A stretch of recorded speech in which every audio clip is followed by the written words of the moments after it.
Hello students, कैसे हो आप सभी। आई होप आप सब एकदम स्वस्थ होगे, मस्त होगे। तो आज की इस वीडियो में हम करने वाले हैं हिस्ट्री का चैप्टर 1, ईंटें मन के और अस्थियाँ।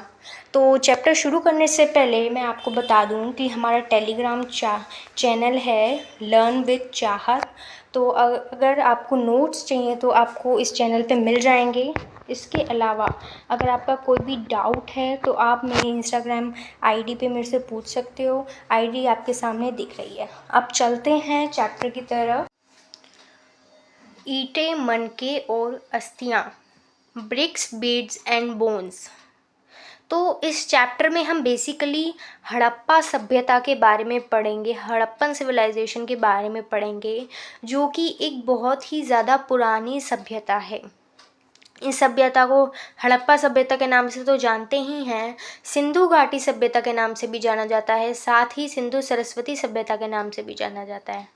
तो पहले हम ये देखेंगे अभी कि इसकी समकालीन सभ्यताएं कौन कौन सी थी, हड़प्पा की खोज कैसे हुई, हड़प्पा की खोज की घोषणा कैसे हुई, हड़प्पा के जो लोग थे वो कैसे अपना जीवन यापन करते थे, और उसकी जो लिपि थी वो कैसी लिपि थी, और कैसे कैसे वहाँ पे सब कुछ होता था। बेसिकली हम इस चैप्टर में यही जानने वाले हैं। तो हड़प्पा की सभ्यताएं, समकालीन सभ्यताएं कौन कौन सी थी। पहले तो देखो, समकालीन यानी सम मतलब होता है सेम, और कालीन मतलब होता है टाइम पीरियड के, यानी सेम टाइम पीरियड के सभ्यताएं। जैसे कि अब आप क्लासमेट्स होते हो आपस में, तो आप लोग समकालीन होते हो क्योंकि आप लोग सेम क्लास के होते हो, सेम आप एज के होते हो, आपका समय जो होता है वो सेम होता है, इसलिए आपको समकालीन बोला जाता है। तो हड़प्पा की समकालीन सभ्यताएं कौन कौन सी थी। मेसोपोटामियाई सभ्यता थी, जिसे आप 11th में बहुत अच्छे से पढ़ के आए हो। मिस्र, इजिप्ट की सभ्यता थी, और चाइना की सभ्यता थी। और ये सारी ही बहुत सबसे पुरानी, जो सबसे पहले की सभ्यताएं थी, ये वो थी, और हड़प्पा सभ्यता भी उनमें से एक थी। तो हड़प्पा की खोज कैसे होती है। लगभग 150 साल पुरानी बात है कि अंग्रेज थे, वो हमारे यहाँ रेलवे लाइन बिछा रहे थे। तो जो पंजाब वाली साइड थी, जो पाकिस्तान में चली गई, वो वाला जो पंजाब था, वहाँ पे रेलवे लाइन बिछ रही थी। तो वहाँ पे क्या होता है, पक्की ईंटें मिलती हैं। अब जो लोग थे जिनको पक्की ईंटें मिली, वो उनके महत्व को समझ नहीं पाए, और फिर इसी वजह से क्या हुआ, उन ईंटों को रेलवे लाइन बनाने में यूज़ कर दिया गया। तो उस टाइम भी खोज हो सकती थी, लेकिन उस टाइम खोज नहीं हुई। हड़प्पा सभ्यता की खोज कब हुई, 1920 के दशक में।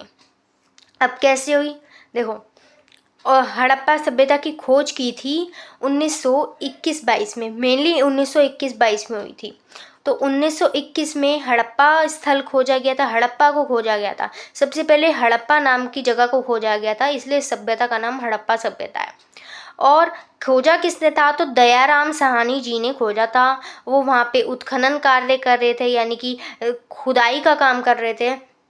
और ऐसे उन्हें पता चल जाता है, कुछ मोहरें मिलती हैं जिससे पता चलता है कि ये कोई प्राचीनतम सभ्यता यहाँ रही थी, जिसका नाम था हड़प्पा सभ्यता।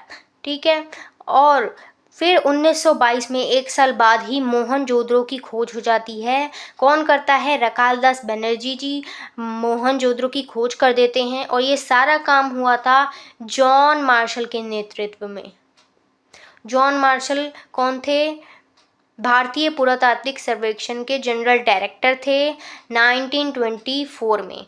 ठीक है। तो ये सारा काम जो था, ये जॉन मार्शल के अंडर चल रहा था, और ऐसे ऐसे हड़प्पा की खोज होती है, मोहनजोदड़ो की खोज होती है, और फिर घोषणा कब होती है इस खोज की, 1924 में हो जाती है। अब देखो, इस चैप्टर के अवशेष क्या हैं, स्रोत क्या हैं। तो कौन कौन से स्रोत है इसकी, हड़प्पाई मोहर। हड़प्पा की जो मोहर मिली है ना, वो हड़प्पा सभ्यता के बारे में एक एविडेंस के रूप में काम करती है कि ये सभ्यता कैसी रही होगी, क्या क्या वहाँ पे रहा होगा। मृद भांड, एक काइंड ऑफ जार वहाँ पे मिले हैं, आभूषण गहने मिले हैं, औजार मिले हैं, घर मिले हैं। तो इन सब से हमें हड़प्पा सभ्यता के बारे में पता चलता है। यहाँ पे आपने देखा होगा, मैंने कोई भी ऐसा नहीं लिखा कि हमें इस डॉक्यूमेंट से हड़प्पा सभ्यता के बारे में पता चलता है या उस डॉक्यूमेंट से पता चलता है। क्यों मैंने ऐसा नहीं लिखा है? क्यों? क्योंकि जो हड़प्पाई लिपि है उससे हमें कुछ भी नहीं पता चल पाता है, उसको अभी तक कोई पढ़ ही नहीं पाया है। नेक्स्ट है काल निर्धारण, हड़प्पा सभ्यता का काल निर्धारण। तो हड़प्पा सभ्यता किस टाइम पीरियड की सभ्यता है? तो देखो, वो वैसे तो 6000 ईसा पूर्व से 1300 ईसा पूर्व की सभ्यता है, लेकिन मेनली ये सभ्यता कब फ्लरिश हुई, कब ये इसका विकास हुआ, इसकी मैच्योर एज क्या थी? तो इसकी थी 2600 से 1900 ईसा पूर्व की इसकी मैच्योर एज थी, और यही आपकी एनसीईआरटी में दे रखा है, और यही हमें इसी टाइम पीरियड के बारे में हमको पढ़ना है। ओके, और उससे पहले भी हड़प्पा था, तो उसकी पूर्व एज कौन सी थी? अर्ली हड़प्पन एज थी 6000 ईसा पूर्व से 2600 ईसा पूर्व की। ठीक है, फिर 2600 से 1900 ईसा पूर्व में हड़प्पा की मैच्योर एज आ जाती है। फिर हड़प्पा सभ्यता का पतन होने लगता है, तो वो 1900 ईसा पूर्व से 1300 ईसा पूर्व की उसकी लेट हड़प्पन की एज होती है। तो यही इसका काल निर्धारण है। मेनली आपको 2600 से 1900 ईसा पूर्व वाला याद रखना है। नेक्स्ट है हड़प्पा सभ्यता का विस्तार। तो ये जो हड़प्पन सिविलाइजेशन है, ये कहाँ कहाँ पे फैली हुई सिविलाइजेशन थी? तो ये जम्मू में फैली थी, अफ़गानिस्तान में फैली थी, गुजरात में भी फैली थी, राजस्थान में भी फैली थी, यूपी में भी फैली थी, ये पाकिस्तान और बलूचिस्तान के एरियाज़ में भी ये फैली हुई थी। मैं आपको मैप में एक बार दिखा देती हूँ ताकि आपको और अच्छे से क्लियर हो जाए। ये देखिए, ये इंडिया दिख रहा है आपको।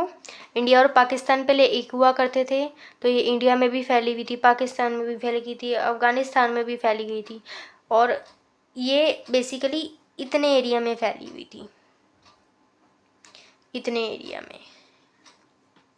तो ये ट्रायंगुलर शेप बनती थी, तो ये त्रिकोण आकार की सभ्यता थी, ट्रायंगुलर शेप की सभ्यता थी ये। मतलब पूरा फिक्स्ड ऐसे जैसे ट्रायंगल होता है उसकी शेप नहीं थी, लेकिन ये लगभग ट्रायंगुलर शेप की सभ्यता थी। अगला है निर्वाह के तरीके। तो हड़प्पा सभ्यता वाले अपने जीवन यापन कैसे करते थे? तो जो हड़प्पा के लोग थे वो लोग कृषि करते थे, खेती किया करते थे। अब हमें कैसे पता भाई खेती किया करते थे? क्योंकि हमें दाने मिले हैं, गेहूं के, जौ के, दाल के, सफ़ेद चने के, तिल के, बाजरा के भी दाने मिले हैं हमें गुजरात से, चावल भी मिला है, लेकिन वो चावल के थोड़े कम मिले हैं। ठीक है, ये लोग पशुपालन किया करते थे, पशुपालन करते थे, मवेशियों को पालते थे, भेड़ बकरियां भैंस सूअर, इनको ये पाला करते थे। जंगली जानवर भी थे कुछ, जैसे वराह सूअर ही होता है। ठीक है, तो हिरन, घड़ियाल, ये कुछ जंगली जानवर हुआ करते थे। इसके अलावा वहाँ से मछलियों और पक्षियों की भी हड्डियाँ मिली हैं। नेक्स्ट, ये लोग व्यापार किया करते थे, ईरान, इराक, मिस्र, ओमान से ये लोग व्यापार करते थे, शिकार भी करते थे ये लोग। और यहाँ पे शिल्प उत्पादन आएगा। तो ये लोग शिल्प उत्पादन करते थे। शिल्प उत्पादन में ये क्या क्या चीज़ें बनाया करते थे? मन के मोतियाँ बनाते थे, बीड्स को बनाते थे, शंख को काटते थे, धातु से चीज़ें बनाया करते थे, मोहर बनाते थे, बाट भी ये लोग बनाया करते थे। तो ये 3 नंबर का आपका बड़ा इंपॉर्टेंट क्वेश्चन था, ये एग्जाम में पूछा जाता है। आप फ्लो चार्ट से प्रेजेंट करोगे तो बहुत अच्छा लगेगा। ये आपका इंपॉर्टेंट क्वेश्चन था और आपको इसे अच्छे से तैयार करके रखना है। आगे चलते हैं। हड़प्पा सभ्यता में कृषि प्रौद्योगिकी। तो हड़प्पा सभ्यता में कृषि तो करते थे, लेकिन किस तरीके से करते थे? ये लोग हल का यूज़ किया करते थे कृषि करते वक्त। कृषि के वक्त ये हल का प्रयोग करते थे। अब हमें कैसे पता? क्योंकि बनावली जो कि हरियाणा में है और चौलिस्तान से मिट्टी के हल के मॉडल्स मिले हैं, जिससे हमने अंदाज़ा लगाया कि ये लोग हल का प्रयोग करते होंगे। इसके अलावा कालीबंगन से जुते हुए खेत के साक्ष्य मिले हुए हैं। ठीक है, और ये लोग पत्थर के फलक के औजार से भी ये कटाई करते थे। जिस अभी इससे क्या होता था, जो फसल की कटाई होती थी उसमें हेल्प मिला करती थी। ये लोग वृषभ का भी, बैल का भी यूज़ करते थे। बैल का यूज़ हमें कैसे पता ये लोग करते थे? ऐसे पता क्योंकि ये लोग, इनकी जो मोहरें मिली है उन पर बैल बने हुए हैं। तो ऐसे हमने अंदाज़ा लगा लिया कि ये लोग अब खेती में वृषभ का, बैल का भी यूज़ किया करते हैं।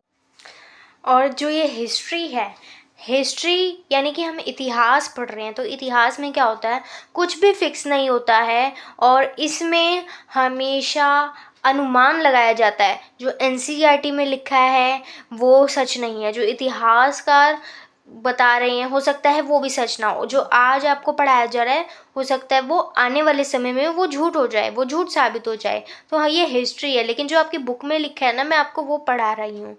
तो हिस्ट्री हमेशा एक अनुमान रहता है, उसमें कुछ भी फिक्स नहीं होता कि हमें ऐसे पता चल रहा है। संभवतः ये शब्द बहुत ज़्यादा इस्तेमाल होते हैं हिस्ट्री में। हो सकता है कुछ भी ऐसे फिक्स आपकी बुक में भी आप देखना लिखा नहीं होगा कि ऐसा होता था, संभवतः ऐसा होता होगा, ऐसे ऐसे करके लिखा हुआ है आपकी बुक में। नेक्स्ट है, हाँ, इनको जलाशय के भी सबूत मिले हैं। तो कहाँ से मिले हैं? धोलावीरा में, गुजरात में धोलावीरा एक जगह है, वहाँ पे जलाशय के साक्ष्य मिले हैं, सबूत मिले हैं, जिससे इन्होंने अंदाज़ा लगा लिया कि हो सकता है हड़प्पावासी जलाशयों का भी कृषि में प्रयोग करते होंगे। इसके अलावा इन्हें नहरों और कुओं से सिंचाई करते थे ये। क्यों? इनको शोरतू गई अफगानिस्तान में नहरों के साक्ष्य मिले, जिनसे इन्हें पता चलता है कि ये लोग नहरों का भी इस्तेमाल किया करते थे।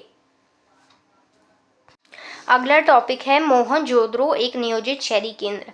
तो आपको ध्यान रखना है, जब भी आप हड़प्पा सभ्यता के बारे में पढ़ रहे हो तो वो एक शहरी सभ्यता थी। आने वाले चैप्टर्स में हम ग्रामीण कल्चर के बारे में पढ़ेंगे, लेकिन जो हड़प्पा सभ्यता थी वो एक शहरी सभ्यता थी। तो अब हम मोहनजोदड़ो के बारे में पढ़ेंगे। मोहनजोदड़ो सबसे प्रसिद्ध पूरा स्थल था हड़प्पा का। 125 हेक्टेयर का इतने बड़े एरिया में फैले हुआ था ये, और संभवतः हड़प्पा सबसे सभ्यता का सबसे अनूठा पहलू शहरी केंद्रों का विकास था।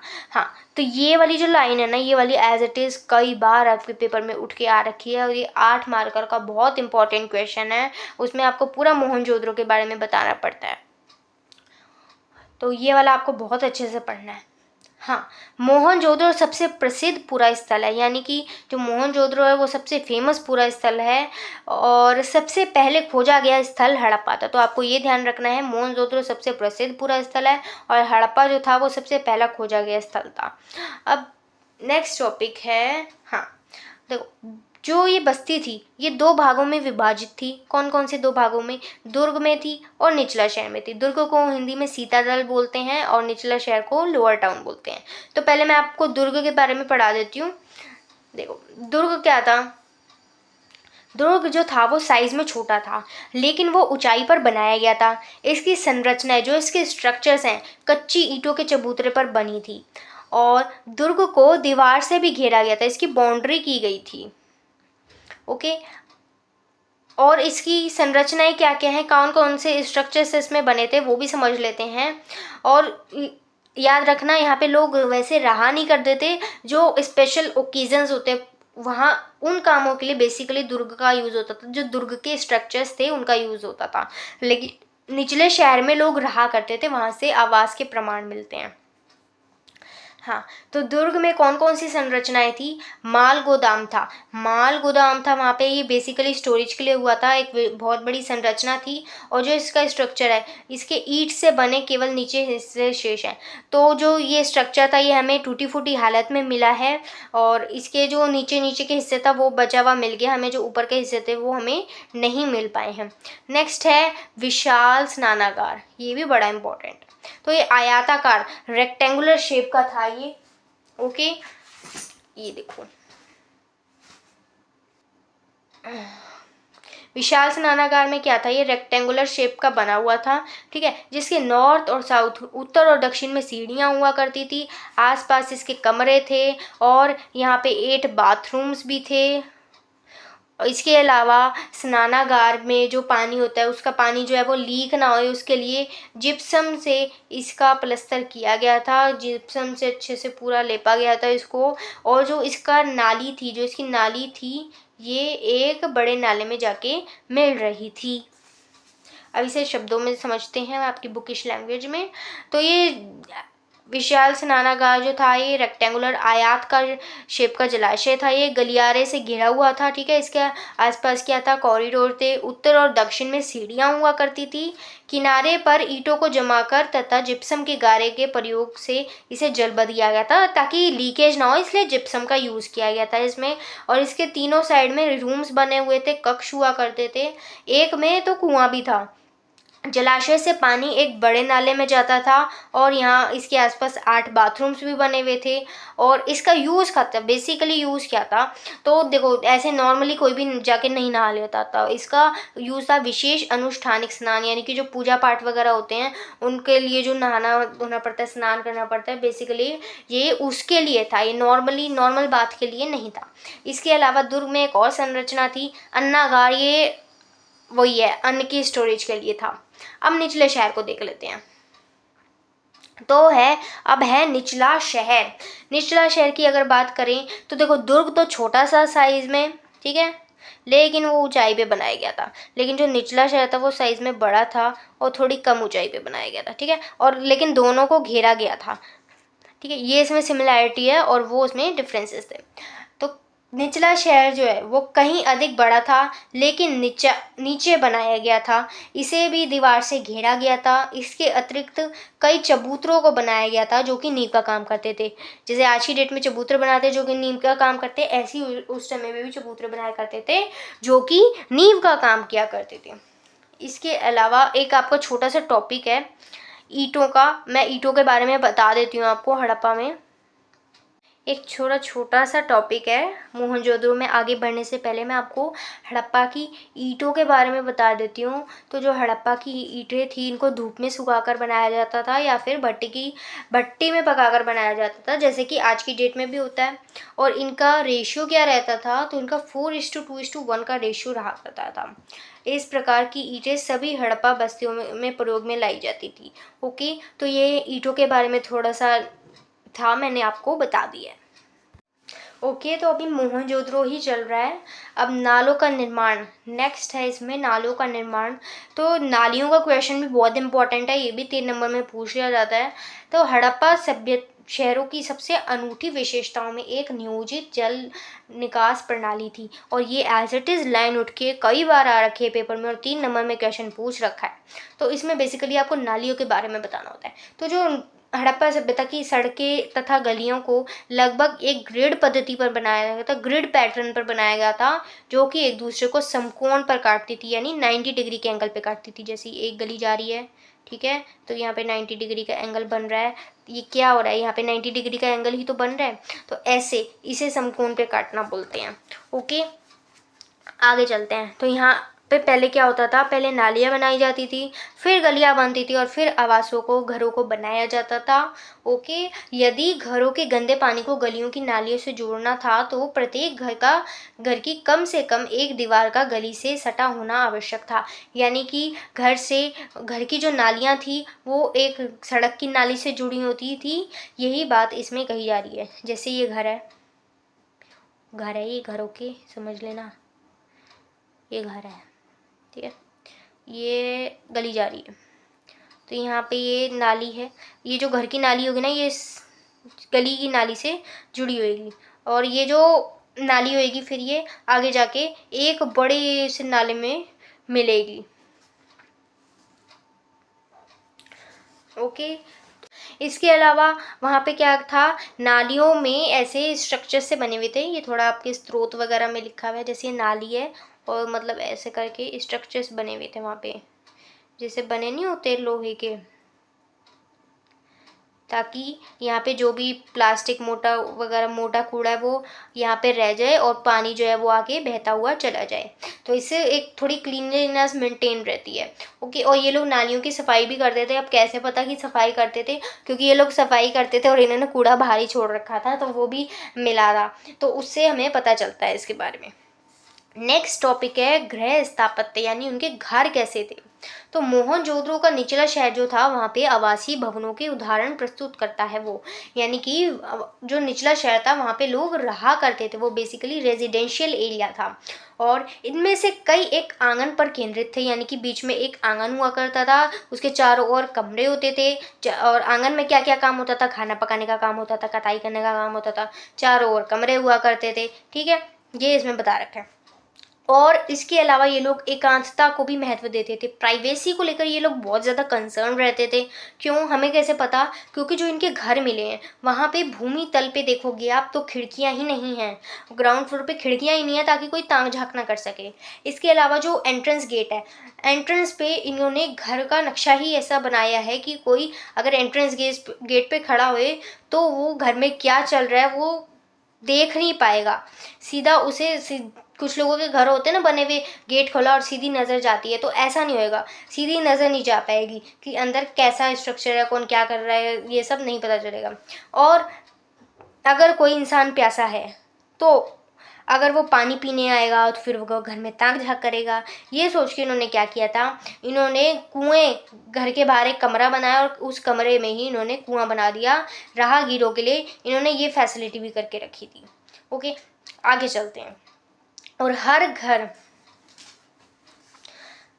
घर का ईंटों के फर्श से बना अपना एक स्नाना घर होता था, यानी सभी घर में एक बाथरूम हुआ करता था। ओके, जिसकी नालियां दीवार के माध्यम से सड़क की नालियों से जुड़ी हुई थी। इसके अलावा इनको सीढ़ियां बनानी भी आती थी, ये सीढ़ियां भी बनाया करते थे। अब मैं और ये देखो, कई आवासों में कुएं थे जो अधिकांशतः एक ऐसे कक्ष में बनाए गए थे जिसमें बाहर से आया जा सकता था और जिनका प्रयोग संभवतः राहगीरों द्वारा किया जाता था। विद्वानों ने अनुमान लगाया कि मोहनजोदड़ो में कुओं की कुल संख्या लगभग 700 थी। वेरी इंपॉर्टेंट क्वेश्चन है, एमसीक्यू के लिए याद रखना आप लोग। अब मैं आपको इनका थोड़ा सा घर दिखा देती हूँ कि घर इनका कैसा हुआ करता था। ये देखिए, ये है मोहनजोदड़ो में जो गृह स्थापत्य था उसको दिखा रखा है यहाँ पे। आप यहाँ पे देखो, ये एंट्री गेट है, यहाँ पे आप खड़े होगे तो आपको घर के अंदर क्या चल रहा है कुछ नहीं दिखाई देगा, आपकी नज़र यहाँ तक जाएगी। यहाँ अगर आप देखने की कोशिश करोगे, ऐसे करके तिरछी नज़र से देखोगे, तब भी आप कुछ नहीं देख पाओगे कि अंदर हो क्या रहा है। ठीक है, इसके अलावा ये लोग सीढ़ियाँ भी बनाते हैं, मैंने आपको बताया था अभी नोट्स में। ये देखो, यहाँ पे सीढ़ियाँ भी बनी हुई हैं, यहाँ भी सीढ़ियाँ बनी हुई हैं। और देखो, ये यहाँ पे इन्होंने ग्राउंड फ्लोर पर खिड़कियाँ भी नहीं बना रखी है, कोई खिड़की नज़र नहीं आ रही होगी आपको। तो एक समाज की अगर हम बात करें तो सब लोग अलग अलग होते हैं, कोई अमीर होता है, कोई गरीब होता है। अब आपने आसपास भी देखोगे तो कुछ लोग आपको बहुत ज़्यादा गरीब दिखाई देंगे और कुछ लोग आपको बहुत अच्छा लाइफस्टाइल जीते हुए दिखाई दे रहे होंगे। ओके, तो हड़प्पा वासी में क्या लोग अमीर थे, क्या लोग गरीब थे, या वो कैसे लोग थे, तो इसका अवलोकन कैसे करते हैं, ये कैसे पता चलता है? तो इतिहासकार क्या करते हैं, दो तरीक़ों से पता लगाते हैं। एक तो है समाधान और एक है विलासिता की वस्तुएं। ओके, तो इन दो तरीक़ों से जो इतिहासकार हैं वो पता लगाते हैं हड़प्पा सभ्यता में सामाजिक भिन्नताओं के बारे में, कि समाज में क्या क्या डिफरेंसेस थे, अमीरी गरीबी, वो पता लगाते हैं। ओके, अब चलते हैं। तो हड़प्पा स्थलों से मिले शवाधानों में आमतौर पर मृतकों को गर्तों में दफनाया गया था।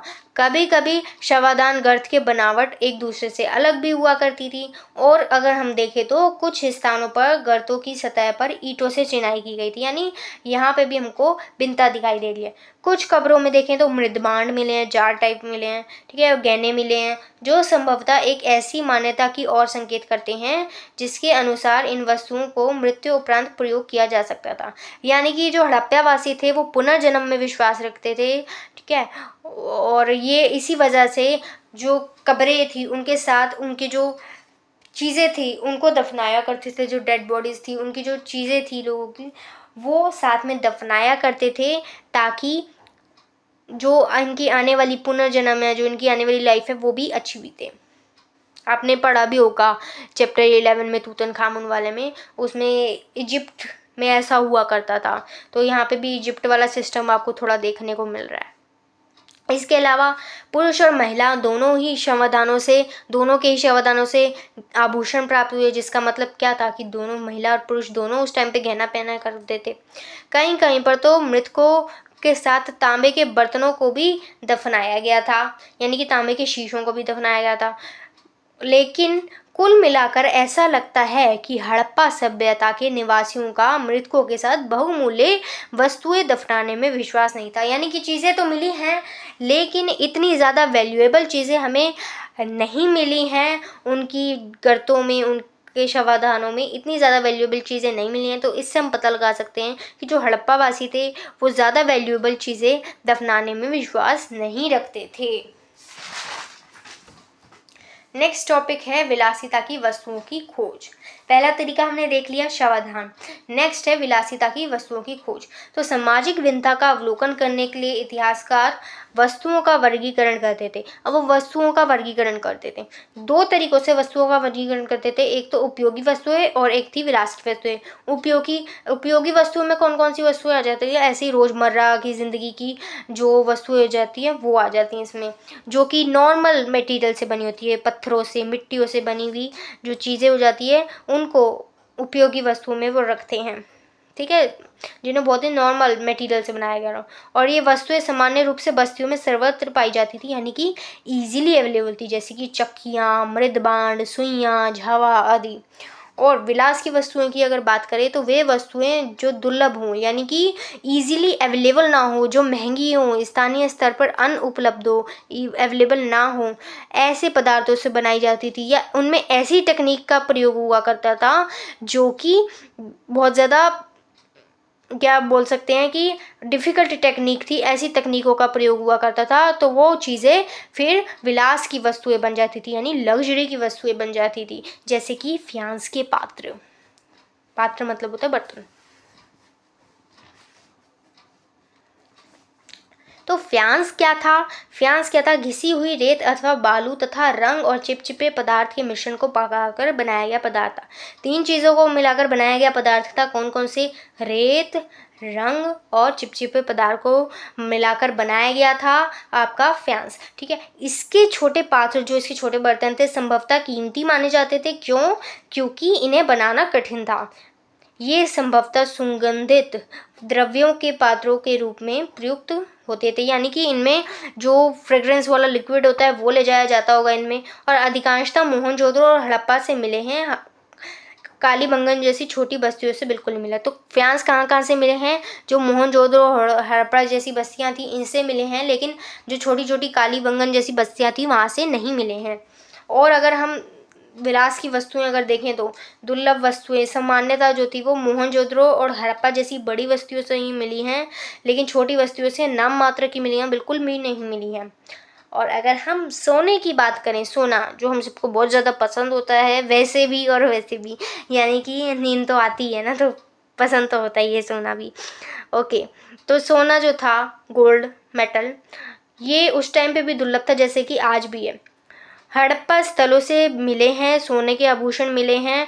और कहाँ से मिले हैं? संचियों से मिले हैं, यानी कि जैसे घड़ा है, घड़ा मेरा समझ आ रहा है ना आपको? मेरा घड़ा, मैं घड़ा बना के दिखाती हूँ आपको, ठीक है। घड़ा तो नहीं बनाए है, लेकिन जो ये आप जैसे घड़ा समझ लेना। जैसे ये आज के टाइम पे तो लोग तिजोरियों में रखते हैं या फिर बैंक के लॉकर्स में रखते हैं गहने वगैरह। उस टाइम पे संचय, यानी संचय मतलब होता है इकट्ठा करना। तो इनको कैसे रखा जाता था? आभूषणों को ऐसे घड़ों में डालकर इन्हें छुपा के रखा जाता था। बाद में जब इतिहासकारों ने उत्खनन किए, खोजें की, तो उन्हें घड़े दिखे, उन्हें पता चला कि अच्छा इनमें ये लोग अपने आभूषण रखा करते थे। तो स्वर्णाभूषण, इससे हमें पता चला कि सोना उस टाइम पे बहुत ज़्यादा वैल्यूएबल था। क्योंकि आज भी ऐसे ही समेट समेट के रखा जाता है, इकट्ठा करके रखा जाता है सोने को। तो उस टाइम पे भी ऐसे ही सोना जो था वो ऐसे ही इकट्ठा करके रखा जाता था। तो इससे पता चला हमें कि सोना उस टाइम पे भी बहुत ज़्यादा वैल्यूएबल था। अगला टॉपिक है शिल्प उत्पादन के विषय में जानकारी। तो शिल्प उत्पादन के विषय में जानकारी, अब हम चलते हैं इस पे। चनहुद्रो की अगर बात करें तो एक बड़ी ही छोटी बस्ती थी, सिर्फ 7 हेक्टेयर्स की बस्ती थी। मोहनजोदड़ो हमने पहले देखा था तो वो तो 125 हेक्टेयर्स का था, लेकिन जो चनहुद्रो था वो एक बहुत छोटी बस्ती थी, 7 हेक्टेयर्स की बस्ती थी वो। ओके, जो लगभग पूरी तरह से शिल्प उत्पादन में संलग्न थी, यानी पूरा शिल्प उत्पादन का काम वहाँ पे हुआ करता था। इसके अलावा शिल्पकारों कार्यों में क्या क्या आ जाता है, मन के बनाना यानी मोती बनाना, ओके, शंख की कटाई करना, धातु की चीज़ें बनाना, मोहर बनाना, बाट बनाना, ये सब आ जाता है शिल्प उत्पादन में। अब मनकों के बारे में थोड़ी बात कर लेते हैं। मनकों के निर्माण में प्रयुक्त पदार्थ, तो मनकों में कौन कौन से मटेरियल को यूज़ किया जाता था। अगर हम पत्थरों की बात करें तो कार्निलियन को यूज़ किया जाता था, जो वैसे नेचुरली एक पीले रंग का पत्थर था, लेकिन बाद में उसे लाल रंग दिया जाता था। जैस्पर, स्फटिक, क्वार्ट्ज, सेलखड़ी, ये पत्थर जो थे वो मनकों में इनका यूज़ किया जाता था। अगर मेटल्स की बात करें तो तांबा, कांसा, सोने का यूज़ किया जाता था। इसके अलावा देखे जाए तो शंख से भी चीज़ें बनाई जाती थी, फ्यांस और पकी मिट्टी से भी चीज़ें बनाया करते थे। तो कुछ मन के 2 या 2 से अधिक पत्थरों को जोड़कर भी बनाए गए थे, यानी कि वो अलग अलग मटेरियल्स को जोड़कर भी मन के बनाया करते थे। और उन पे सोने के तुप वाले पत्थर के भी होते, यानी उनके ऊपर गोल्ड की टॉपिंग भी की जाती थी सजावट के लिए। और जो मोती थे, मनके थे, उनको कई आकार के हुआ करते थे, जैसे कि चक्राकार, बेलनाकार, गोलाकार, ढोलक आकार तथा खंडित, इन आकारों के हुआ करते थे मनके। कुछ को उत्कीर्ण या चित्रकारी के माध्यम से सजाया गया था, और तो कुछ पर तो रेखा चित्र भी बनाए गए थे। मन के बनाने में विभिन्न पदार्थों का इस्तेमाल होता था, इन्हीं के अनुसार इनको बनाने की तकनीक में भी बदलाव किया जाता था, यानी कि अलग अलग मटेरियल के मन के होते थे, इस वजह से उनको बनाने का तरीका भी अलग अलग था। फॉर एग्जांपल जो सेलखड़ी जो था एक वो मुलायम पत्थर हुआ करता था, ठीक है, इसे आसानी से प्रयोग में लाया जा सकता था। कुछ मन के ऐसे भी मिले हैं जिन्हें सेलखड़ी के चूरन को सांचे में ढालकर, जैसे आइस होती है, ठीक है, आप क्या करते हो, जो आइस ट्रे होती है उसमें आपने लिक्विड डाला और जिस शेप की वो आइस ट्रे थी, गोल थी तो गोल बर्फ़ जम गई, स्क्वायर थी तो स्क्वायर की बर्फ़ जम गई, है ना। तो ऐसे ही ये क्या करते थे, सेलखड़ी के चूरन को सांचे में डाल देते, सांचे में डालकर बनाते थे ये। इससे विभिन्न आकार के मनके बनाए जा सकते थे, विभिन्न तरह की शेप मिल जाती थी मनकों को। नेक्स्ट है कार्निलियन। तो कार्निलियन क्या था, लाल रंग का था। कार्निलियन का लाल रंग कैसे मिलता था, जो कार्निलियन का लाल रंग था वो पीले रंग के कच्चे माल को आग में पकाने से प्राप्त होता था। मनकों को बनाने में उनकी घिसाई करते थे, पहले फिर पॉलिश करते थे, फिर उनमें छेद करते थे, और ऐसे करके मनके बनाने की प्रक्रिया जो थी वो पूरी हो जाती थी। मनके में छेद करने के इक्विपमेंट्स कहाँ से मिले हैं हमको, तो लोथल, चनहुद्रो और हाल ही में धोलावीरा से हमें छेद करने के उपकरण मिले हैं। इसके अलावा नागेश्वर और बालाकोट, ये जो दोनों बस्तियां थी ये समुद्र तट के समीप थी, और यहाँ पे शंख बहुत ज़्यादा अवेलेबल था, ठीक है, यहाँ पे शंख का बहुत ज़्यादा काम होता था, शंख की वस्तुएं बनाई जाती थी। इसके अलावा यहाँ पे चूड़ियाँ भी बनाई जाती थी, कड़छियाँ भी बनाई जाती थी, पच्चीकारी की जाती थी। ओके, यहाँ से निर्मित वस्तुओं को दूसरी बस्तियों तक ले जाया जाता था, यानी फिर वो व्यापार करते थे। तो देखो ये मैंने आपको पिछली वीडियोस में भी अपनी बताया है कि जो भी मैं ऐसे रेड से लिख रही हूँ, इसका मतलब यही है कि वो चीज़ जो है वो बहुत ज़्यादा इंपॉर्टेंट है, यानी कि वो बहुत ज़्यादा पेपर में पूछी गई है या पूछी जा सकती है, तो मैं उसी को ऐसे रेड से लिखती हूँ। और बाकी अगर मैंने कोई चीज़ नहीं भी लिखी होती है रेड से, तो मैं आपको मुँह से ही बता देती हूँ कि ये 3 मार्कर में इंपॉर्टेंट है, ये 1 मार्कर में इंपॉर्टेंट है, या फिर ये 8 मार्कर में इंपॉर्टेंट है। और ये सारी लोकेशंस आपकी मैप के लिए भी इम्पोर्टेंट है। नेक्स्ट टॉपिक है उत्पादन केंद्रों की पहचान। तो इतिहासकार उत्पादन केंद्रों की पहचान कैसे करते थे, जब वो लोग बस्तियों में गए तो उन्होंने नोटिस किया कि कोई कच्चा माल छोड़ दिया गया है, ठीक है, कुछ भी बनाओ तो उसे बनाने के लिए कच्चे माल की आवश्यकता पड़ती है, तो उन्होंने पाया कि कच्चा माल पड़ा हुआ है, ठीक है। और कई ऐसी चीज़ें थी जैसे कि कूड़ा करकट। अब हम जैसे अपना कोई क्राफ्ट वर्क करते हैं, ठीक है, हमने वो बना लिया और फिर हम क्या करते हैं, जो भी वेस्ट पेपर्स वगैरह होते हैं उनको वहीं छोड़ देते हैं, तो वो क्या आ जाता है, वो कूड़े करकट में आ जाता है। तो इतिहासकारों ने देखा कूड़ा करकट पड़ा हुआ है। कुछ माल ऐसा था जो उन्होंने त्याग दिया था, हड़प्पा वासियों ने, उन्होंने उसे नोटिस किया। जो वस्तुएं पूरी नहीं बनी हुई थी, अपूर्ण वस्तुएं, उन्होंने उनको भी देखा और उन्होंने देखा कि प्रस्तर पिंड भी पड़े हुए हैं। तो उन्होंने इन सब से अंदाज़ा लगाया कि हो सकता है यहाँ पे उत्पादन हुआ करता होगा। अब नेक्स्ट टॉपिक है माल प्राप्त करने की नीतियाँ। तो कई प्रकार के कच्चे माल का प्रयोग हुआ करता था और कुछ तो नॉर्मली अपने लोकल एरिया में मिल जाया करता था, जैसे कि मिट्टी। लेकिन कुछ मटेरियल्स ऐसे थे जिनको बाहर से मंगाना पड़ता था, जैसे कि पत्थर हो गया, लकड़ी हो गया, मेटल्स हो गए।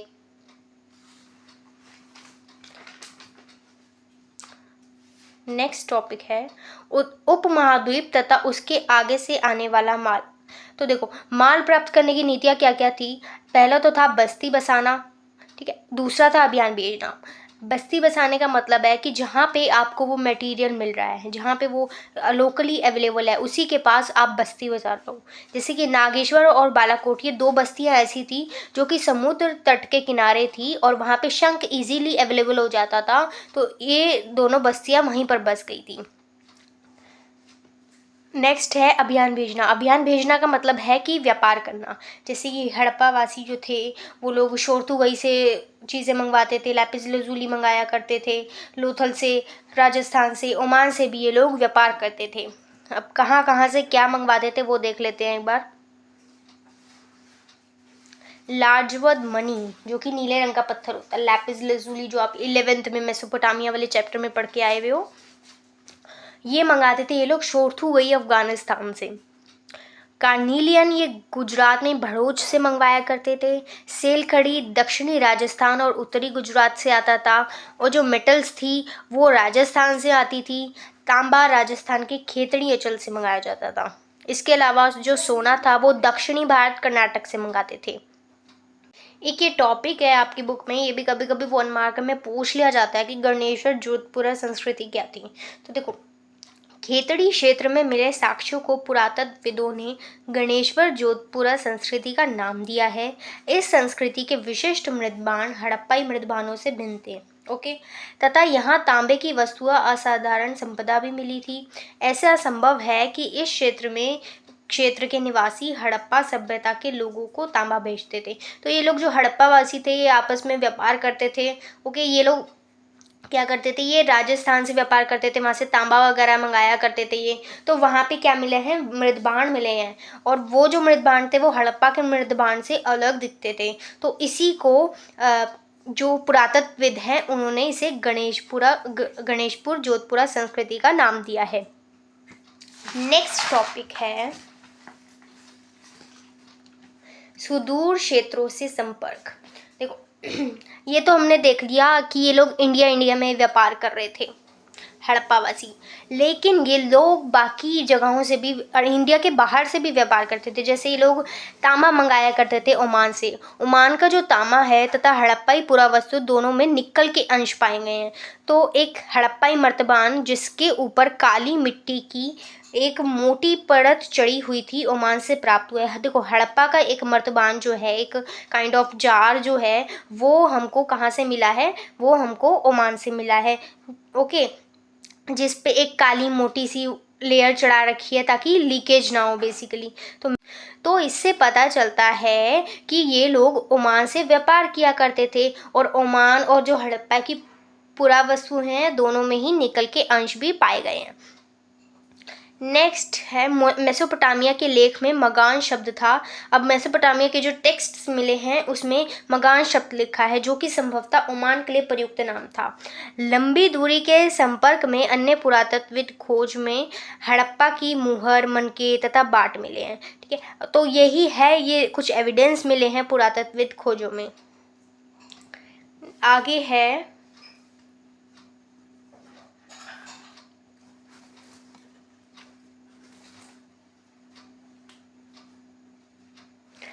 अगला टॉपिक है मुहरे, लिपि तथा बाट।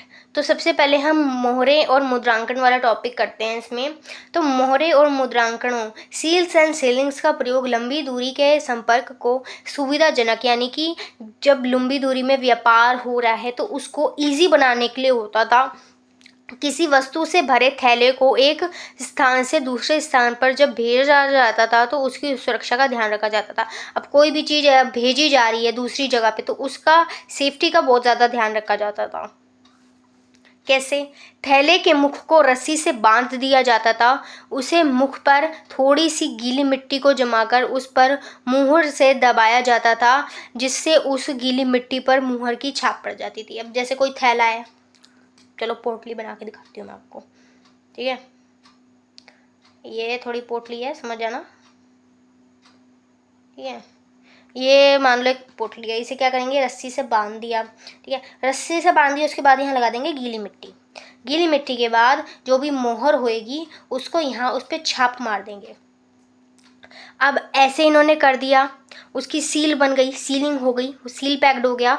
अब उसके बाद ये लोग क्या किया करते थे, देखो इन्होंने सील पैक कर दिया थैले को, उसके बाद अगर वो सील नहीं टूटी है, ओके, अगर तो हमें उससे पता चल जाता था, जो जिसके पास भी वो सामान पहुंचता था उसको पता चल जाता था कि ये जो मेरा सामान है इसके साथ कोई छेड़खानी नहीं हुई है, किसी ने इसे खोलने की कोशिश नहीं की है। और मुद्रांकन से और क्या होता था, प्रेषक की पहचान का भी पता चलता था। प्रेषक यानी कि होता है सेंडर, भेजने वाला, किसने भेजा है मेरे को ये सामान, ये भी पता चल जाता था। अब ये सबसे इम्पॉर्टेंट टॉपिक है आपका इस चैप्टर का, और 3 मार्कर में ये क्वेश्चन पूछा जाता है, हड़प्पाई लिपि के बारे में बताओ। तो हड़प्पाई लिपि क्या है, एक रहस्यमयी लिपि है।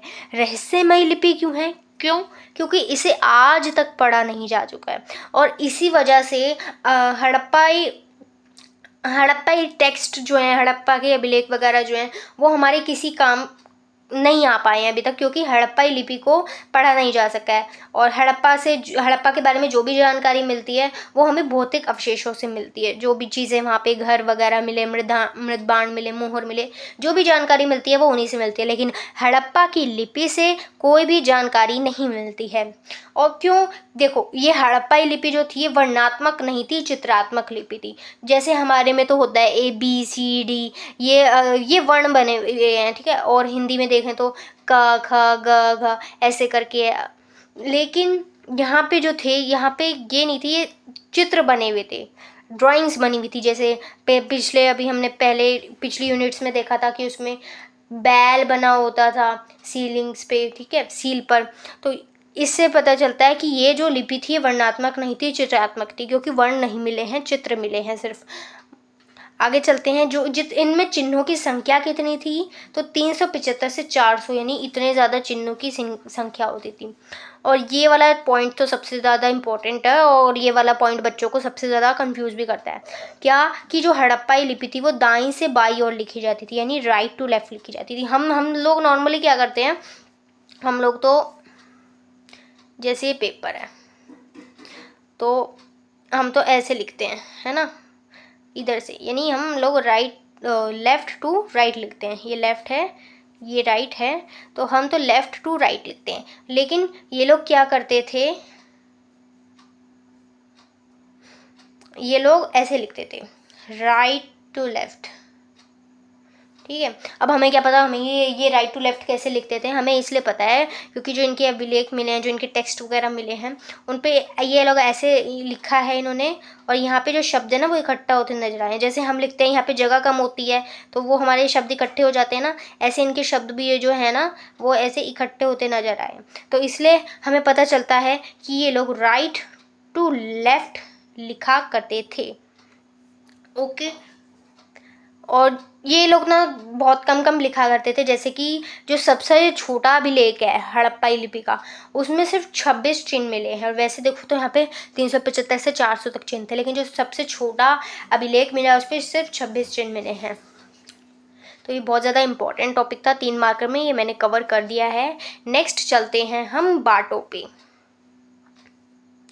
तो बाट बाट जो थे, वेट्स जो थे वो चट नाम के पत्थर से बनाए जाते थे। और ये बहुत इंपॉर्टेंट क्वेश्चन है और ये अभी 2025 के बोर्ड में हाँ आई थिंक 2025 के बोर्ड में ही पूछा भी गया था। तो छोटे बाटों का प्रयोग जो था वो आभूषण और मनकों को तोलने के लिए किया जाता था। इन बाटों के निचले मांडन, जो निचला हिस्सा था वो द्विआडी था, जैसे 1 2 4 8 16 32 ऐसे करके, ठीक है। जबकि जो ऊपर वाला हिस्सा था वो दशमलव प्रणाली, दशमलव पद्धति, डेसिमल सिस्टम का वो अनुसरण करता था। और जो धातु से बने तराजू थे, धातु से बने तराजू के पलड़े भी मिलते हैं हमें। यह बाट जो थे ये देखने में बिल्कुल साधारण होते थे, साथ ही इनमें किसी भी प्रकार का कोई निशान नहीं बनाया जाता था। अगला टॉपिक है प्राचीन सत्ता। तो वेरी इंपॉर्टेंट टॉपिक, 8 नंबर में क्वेश्चन पूछ लिया जाता है कभी कभी। देखो प्राचीन सत्ता यानी कि यहाँ पे इसमें हम बात करने वाले हैं कि क्या हड़प्पा वासियों के ऊपर कोई राजा हुआ करता था, कोई शासक भी था क्या, तो इसी में हम ये बात करेंगे। तो हड़प्पाई समाज में शासक था या नहीं, इस बात पर इतिहासकारों के एक मत नहीं है। वहाँ भी कोई राजा था या नहीं था, इतिहासकारों के इस पे एक मत नहीं है। इतिहासकार जो हैं वो अलग अलग मत प्रस्तुत करते हैं। कैसे? वो कहते हैं कि एक ही राजा था, ठीक है, और सब उसके अंडर थे। और कुछ कहते हैं कि ओलिगार्की शासन था। ओलिगार्की मतलब होता है समूह शासन, जैसे कि हड़प्पा का अलग राजा होना, मोहनजोदड़ो का अलग राजा होना, कालीबंगन का अलग राजा होना, राखीगढ़ी का अलग राजा होना। तो ये कहते हैं, कुछ कहते हैं कि सब जगहों के अलग अलग राजा थे, और कुछ कहते हैं कि एक ही शासक था। लेकिन कुछ ये भी कहते हैं कि कोई भी शासक नहीं था और सब लोग समान थे। तो देखो ये बाकी के जो 2 मत हैं इन पे तो हमें कुछ ज़्यादा एविडेंस नहीं मिला है, लेकिन जो पहला वाला है वो कुछ सही लगता है। पहला वाला मत तो थोड़ा सही लगता है, क्योंकि संभवतः हड़प्पाई समाज में जिसका भी शासन रहा होगा उन्होंने जटिल फैसले लिए होंगे और उनको कार्यान्वित भी कराया होगा, क्योंकि हड़प्पा की पुरावस्तुओं में एक रूपता दिखाई देती है। अगर हम हड़प्पा की पुरानी वस्तुओं को उठाकर देखेंगे तो उनमें हमें सिमिलैरिटी दिखाई देती है, सब जो हैं वो एक जैसी ही दिखाई देती हैं। जैसे कि मुहरे, बाट, मनके, ईंट अलग अलग स्थान से मिले हैं, लेकिन सब में एक रूपता दिखी है। संभवतः ईंट का उत्पादन केवल एक केंद्र पर नहीं होता होगा। अब ईंटें जो हैं एक जगह पे तो इनका उत्पादन नहीं हो सकता, अलग अलग जगह पे ही होता होगा। लेकिन जो ईंट अगर आप देखोगे तो उसका 4:2:1 का रेशियो है, और जो सारी ईंटें सेम इसी रेशियो की मिली हैं। मतलब अलग अलग जगहों से ईंटें प्राप्त हुई हैं, जैसे कि जम्मू से, गुजरात से, पाकिस्तान से, लेकिन जो ईंटें हैं उनका साइज़ जो है वो बिल्कुल सेम है। तो ऐसा अगर साइज़ सेम है तो ऑब्वियसली अलग अलग शासक तो नहीं रहे होंगे, कहीं एक ही शासक रहा होगा। हड़प्पा सभ्यता एक विशाल क्षेत्र में फैली सभ्यता थी। फिर भी जम्मू, गुजरात, पाकिस्तान अधिकतर स्थानों पर एक ही आकार की ईंटें प्राप्त हुई हैं। ईंटें बनाने और विशाल दीवारों तथा चबूतरों के निर्माण के श्रम संगठन किया गया था। इन सभी क्रियाकलापों को कौन संगठित कर सकता है? देखो अब ये विशाल दीवारें बनाने, जो इतना विशाल जो भवन थे, ठीक है, चबूतरों के निर्माण के लिए, ये जो थे हमने देखा कि इन्हें लोग प्राइवेसी का बहुत ज़्यादा ध्यान देते थे। इनके जो आवास थे वो इस तरीके से बनाए गए थे। तो इतने सारे काम करने के लिए, ईंटें बनाने के लिए, ठीक है, विशाल दीवारों को बनाने के लिए, इन सब को बनाने के लिए एक श्रम संगठन की आवश्यकता थी, लेबर की आवश्यकता थी। और इस सब का काम किसने किया होगा? ऑब्वियसली कोई शासक रहा होगा, उसी ने तो ये सब किया होगा। प्रसाद भवन, मोहनजोदड़ो से एक विशाल भवन मिला है जिसे प्रसाद की संज्ञा दी गई है। लेकिन यहाँ पे देखें तो कोई भी ऐसी भव्य वस्तु नहीं मिली है, और एक पत्थर की मूर्ति को पुरोहित राजा का नाम दिया गया है, लेकिन इसके भी विश्वसनीय प्रमाण हमको नहीं मिले हैं। हड़प्पा सभ्यता की अनुष्ठानिक प्रथाएं अभी तक ठीक प्रकार से समझी नहीं जा सकती हैं, ठीक है, और ना ही यह जानने के साधन उपलब्ध हैं कि क्या जो लोग इन अनुष्ठानों का निष्पादन करते थे उन्हीं के पास राजनीतिक सत्ता रही थी या नहीं। तो यहाँ पे यही बोला जा रहा है कि जो हड़प्पा की थी अनुष्ठानिक प्रथाएं, जो उनकी पूजा पाठ से रिलेटेड जो प्रथाएं थी, उनको अभी तक ढंग से समझा नहीं जा सका है।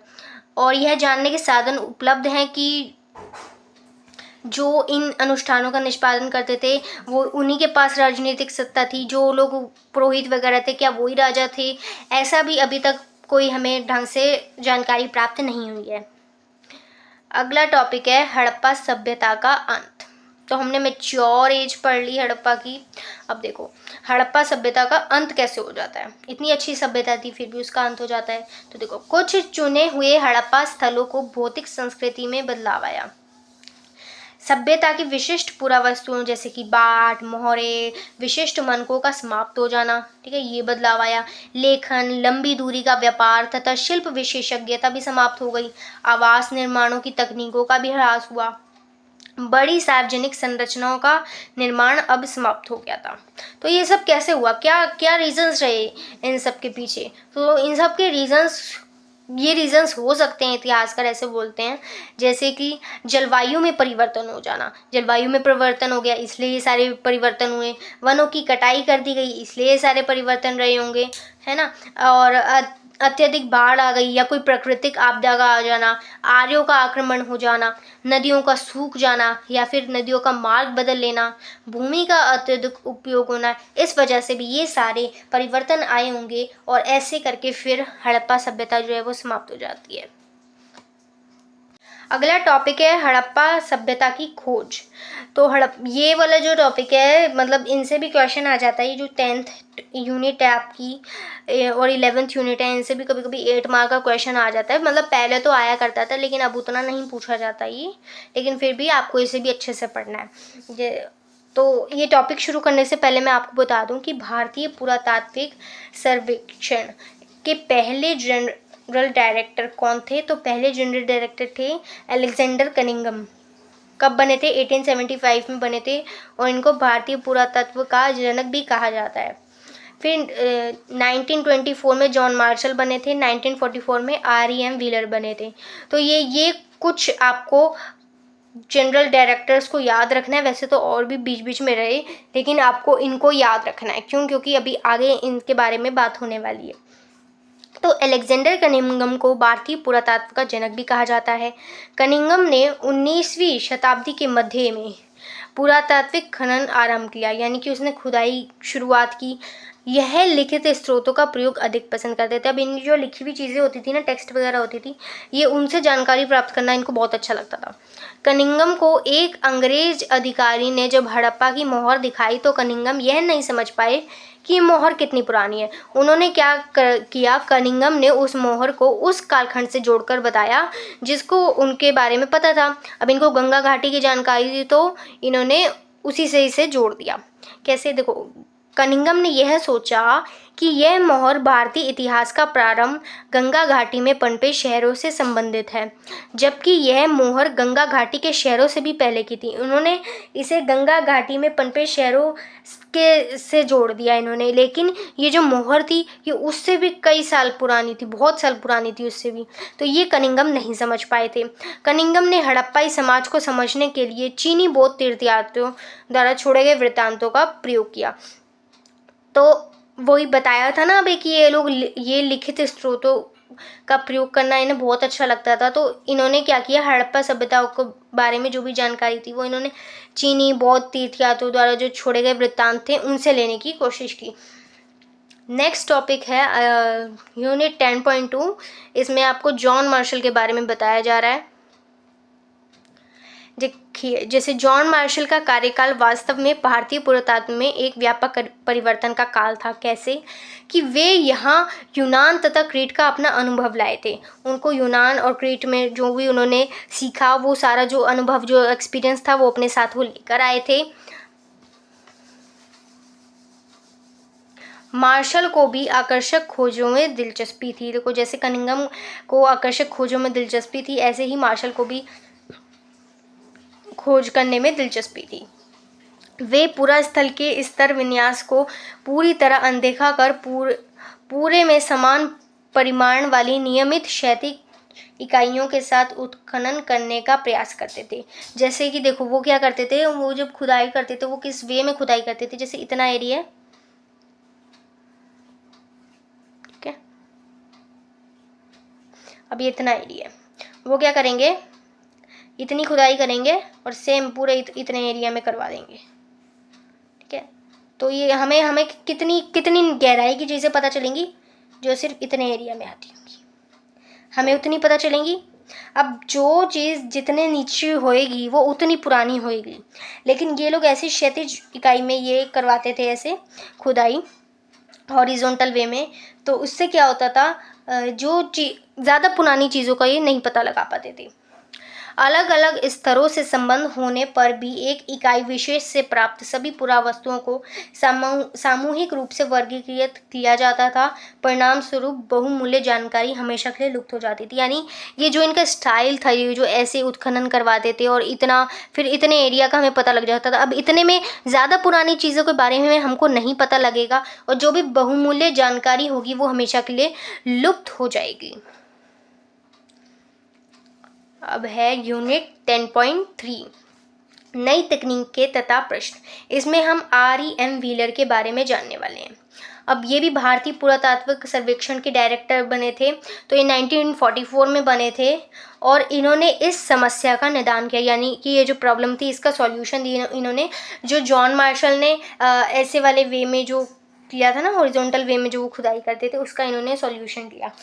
व्हीलर ने पहचाना कि एक समान क्षैतिज इकाइयों के आधार पर खुदाई की बजाय टीले के स्तर विन्यास का अनुसरण करना अधिक आवश्यक है।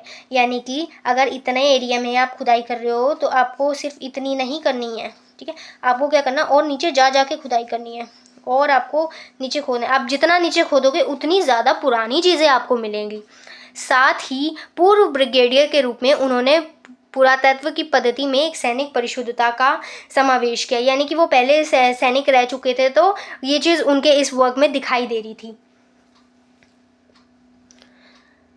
अतीत को जोड़कर पूरा करने की समस्याएं। तो हड़प्पाई लिपि से इस प्राचीन सभ्यता को जानने में कोई मदद नहीं मिलती है। मैंने आपको पीछे बताया था कि वो एक रहस्यमयी लिपि है, उसको आज तक पढ़ा नहीं जा सका है, इसलिए हड़प्पाई लिपि से हमको कोई भी जानकारी प्राप्त नहीं होती है हड़प्पा सभ्यता के बारे में, बल्कि भौतिक साक्ष्यों से मदद मिलती है। जो भी भौतिक साक्ष्य हैं उनसे मदद मिलती है, जैसे मृदबान, औजार, आभूषण, घरेलू सामान, ये सब, ठीक है। तो कपड़ा, चमड़ा, लकड़ी तथा सरकंडे जैसे जैविक पदार्थ सामान्यतः सड़ जाते हैं, तो ये तो ऐसा कुछ खास जानकारी नहीं मिलती, लेकिन बल्कि ये जो मृदबान, औजार वगैरह, आभूषण हैं, ये इनसे थोड़ी बहुत हमको जानकारी मिल जाती है।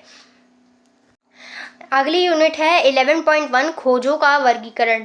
पुरावस्तुओं की पुनः प्राप्ति पुरातात्विक उद्यम का आरंभ मात्र है। यानी कि आपको पुरावस्तुएं, जो पुरानी वस्तुएं, पहले की जो वस्तुएं, उनका फिर से मिलना, ये तो पुरातात्विक उद्यम का आरंभ है, यानी कि ये तो बस शुरुआत है। खोजों का वर्गीकरण। अब जो इतिहासकारों को जो भी मिलता था, इतिहास का पुनर्निर्माण करने के लिए वो लोग क्या करते थे, वो लोग उस खोजों का, जो भी खोजें मिल रही हैं उनका वो वर्गीकरण कर देते थे, उनको क्लासीफाई कर देते थे। जैसे कि जो भी चीज़ मिली है उनको, उसमें वो किस चीज़ से बनी है, किस मटेरियल से उसको बनाया गया, क्या उसे पत्थर से बनाया गया, मिट्टी से बनाया गया, धातु से बनाया गया, अस्थि या फिर हाथी दांत का उसमें इस्तेमाल हुआ है। और इतिहासकार जो हैं वो पुरातत्व जो है वो ये भी समझने की कोशिश करते हैं कि उस चीज़ का उपयोगिता के आधार पर, यानी कि उस चीज़ का क्या उपयोगिता रही होगी, क्या यूज़ रहा होगा, क्या उसका कोई अनुष्ठानिक प्रयोग रहा होगा, या फिर जैसे मनके हैं, चक्कियाँ हैं, पत्थर हैं। तो पुरातत्व जो है वो देखते हैं कि इन चीज़ों का आज क्या यूज़ है, आज जो यूज़ है, तो वो लोग ये अंदाज़ा लगा लेते हैं कि पहले भी इसका यही यूज़ होता होगा। इसके अलावा ये लोग देखते हैं कि जो वो वस्तु है वो मिली कहाँ से है, कि वो घर में मिली है, वो वस्तु नाले में मिली है, कब्र में मिली है या भट्टी में मिली है। तो उससे भी ये लोग लगा लेते हैं कि वो वस्तु क्या चीज़ होगी, वो क्या हो सकती है, वो वस्तु, उसका यूज़ क्या होगा। तो ऐसे जो पुरातत्व हैं वो खोजों का वर्गीकरण करते हैं। कभी कभी पुरातत्वविदों को अप्रत्यक्ष साक्ष्यों का भी सहारा लेना पड़ता है, जो उनके सामने नहीं होते सबूत, उनका भी उन्हें सहारा लेना पड़ता है। जैसे कि पहनावे के विषय में जब जानना हो हड़प्पा सभ्यता में कैसे पहनावा था, तो वो मूर्तियों में जो चित्र बने हुए हैं, जो मूर्तियाँ बनी हुई हैं, वो उन्हें देख के अंदाज़ा लगाते हैं कि ये लोग ये पहना करते होंगे। जैसे वहाँ पे कॉटन के बीज वगैरह तो मिले हैं वहाँ पे, कपास के, लेकिन फिर भी जो इतिहासकार हैं वो मूर्तियों में देख के अंदाज़ा उन्हें लगाना पड़ता है कि ये लोग किस प्रकार के कपड़े पहनते होंगे। पुरातत्वविदों को संदर्भ की रूपरेखा को विकसित करना पड़ता है, यानी कि उनको एक रिलेशन स्थापित करना पड़ता है कि आज अगर उसका ये यूज़ है तो हो सकता है उस टाइम पे भी ये यूज़ रहा होगा। आज वो चीज़ किस तरीके से प्रयोग हो रही है तो हो सकता है पहले के टाइम में भी उसका यही यूज़ होता होगा। तो ऐसे भी हड़प्पा सभ्यता का पुनर्निर्माण करने की कोशिश की जाती है। नेक्स्ट है व्याख्या की समस्याएं। पुरातात्विक व्याख्या की समस्याएं संभवतः सबसे अधिक धार्मिक प्रथाओं के पुनर्निर्माण के प्रयासों में समझने में आती है। अब सबसे ज़्यादा समस्याएं क्या आती हैं कि ये जो हड़प्पा वासी हैं इनकी धार्मिक मान्यताएं क्या रही होंगी। आरंभिक पुरातत्वविदों को लगता था कि कुछ वस्तुएं जो असामान्य और अपरिचित लगती थी संभवतः धार्मिक महत्व की होती होंगी। यानी जो भी चीज़ ऐसी है जो कि थोड़े अब नॉर्मल सी लग रही है, कुछ ऐसी चीज़ लग रही है कि मतलब ये इसे तो समझना ही बड़ा वैसा है, बड़े ये हैक्टिक सा हो गया है, तो उसको फिर वो धार्मिक मान्यता से जोड़कर देखते थे जो इतिहासकार थे। जैसे कि आभूषण से लदी हुई नारी, इन्हें एक मूर्ति मिलती है जिसमें वो नारी जो थी वो आभूषणों से लदी हुई थी। जैसे कि ये वाली पिक्चर को देखो आप, ये जो नारी है ये आभूषणों से लदी हुई है। तो हड़प्पा तो जो आर्किटेक्ट्स थे, पुरातत्वविद थे, उन्होंने सोचा कि ये जो नारी है ये शायद वहाँ की मातृ देवी रही होंगी। इन्होंने उसे फिर धार्मिक प्रथा से उनके जोड़ के देख लिया। ऐसे ही पुरोहित राजा, ठीक है, और विशाल स्नानागार, कालीबंगन और लोथर से मिली वेदियाँ, इनको इन्होंने उनकी धार्मिक प्रथाओं से जोड़कर देखा। इसके अलावा मोहरों पर बने जो चित्र हैं जैसे कि पेड़ पौधे, अब पेड़ पौधे मिले हैं इनको मोहरों पे, तो इन्होंने पुरातत्वविदों ने सोचा कि ये लोग शायद प्रकृति की पूजा करते होंगे। एक सींग वाला जानवर मिला है जिसे एक श्रृंगी बोला गया है।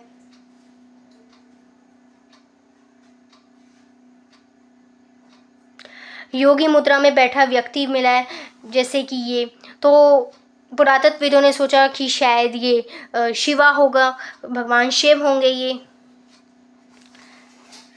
इसके अलावा इनको लिंग भी मिले हैं, तो इन्होंने सोचा कि जो ये सारी चीज़ें हैं ये हो सकता है हड़प्पा वासियों की धार्मिक महत्व की चीज़ें हों। अब इसी से फिर क्वेश्चन बन जाता है कि बताओ हड़प्पा वासी जो थे वो किस किस की पूजा करते थे, उनके धार्मिक विश्वास क्या थे। तो ये लोग मातृ देवी की पूजा करते थे। अभी लास्ट में मैंने बताया ना कि जो इनको एक मूर्ति मिली है एक नारी की जो कि आभूषणों से लदी हुई है, तो वो मातृ देवी होंगी। इन्होंने ऐसा अज्यूम कर लिया। वेदियाँ भी आ जाती हैं फिर उनकी धार्मिक महत्व में। पेड़ पौधों की पूजा भी करते होंगे। मोहरों पे पेड़ पौधे बने मिले हैं तो हो सकता है ये लोग प्रकृति की पूजा करते होंगे। आद्य शिव की पूजा करते होंगे, ये लिंग की पूजा करते होंगे जिसे कि शिव का प्रतीक माना है, तो शिवलिंग की पूजा करते होंगे ये लोग। तो स्टूडेंट्स आज की वीडियो में बस इतना ही था, और वीडियो कैसी लगी आपको आप कमेंट में ज़रूर बताना। अगर अच्छी लगी हो तो वीडियो को लाइक कर देना, चैनल को सब्सक्राइब कर देना, बेल आइकन को भी दबा देना, और इस वीडियो को अपने दोस्तों यारों के साथ शेयर कर देना। तब तक के लिए बाय बाय।